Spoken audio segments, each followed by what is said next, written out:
This now, the rising cost of living has seen the increase of co-living spaces or community living. In fact, that's according to real estate agency Yael Geffen Sotheby's International Realty. It says many millennials are seeking more affordable housing options. In fact, CEO Yael Geffen joins us now in studio to discuss this. A very good morning, Yael, and thank you so much for making the time. Where is this trend stemming from in real time in 2023?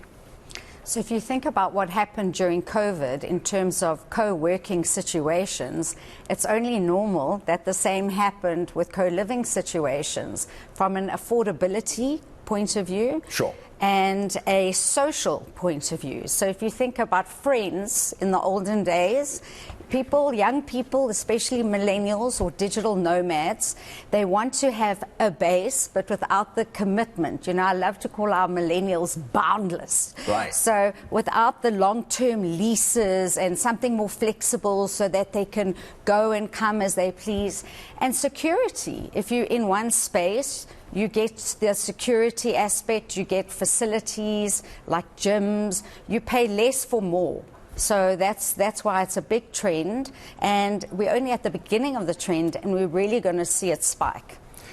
Is it becoming a lot more popular to find yourself in a more communal living environment as opposed to renting a place on your own and then having to perhaps put just a friend there or family because that could be costly as well?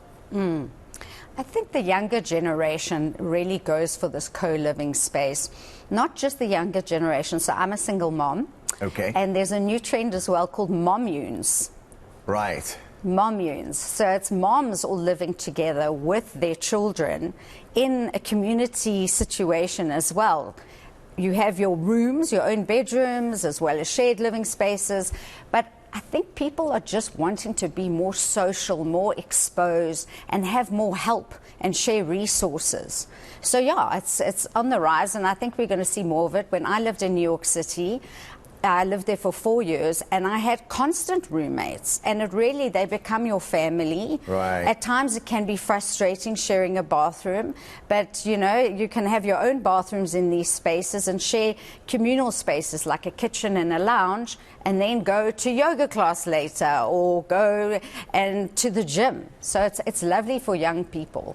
Was this brought on, perhaps, Yael, by COVID that all of us experienced 3 years ago, where a lot of us were locked in and we found ourselves by ourselves? So to be in the company of others is a lot more comforting, and you find a lot more freedom in as far as just your own mental health and living space, as it were, as opposed to living alone. Completely. William, you raise a good point. COVID changed a lot. So yes, definitely, I think this rose out of COVID. People were lonely and felt that they craved other human beings around them. We used to live in villages, and there we were isolated. And right. I think that's also what arose out of COVID was the co-working spaces. So it only made sense, you know, after that, people were like, well, I didn't need a whole office. Maybe let's do a shared office. You started looking at your resources and your locations and amending that. So yes, COVID for sure. People want more out of people these days. They want to feel nurtured, they want to feel engaged, and affordability. You know, our economy's taken a big hit. So young generation, millennials in the olden days would have been able to afford to buy their first property by now, but it's right. not the same.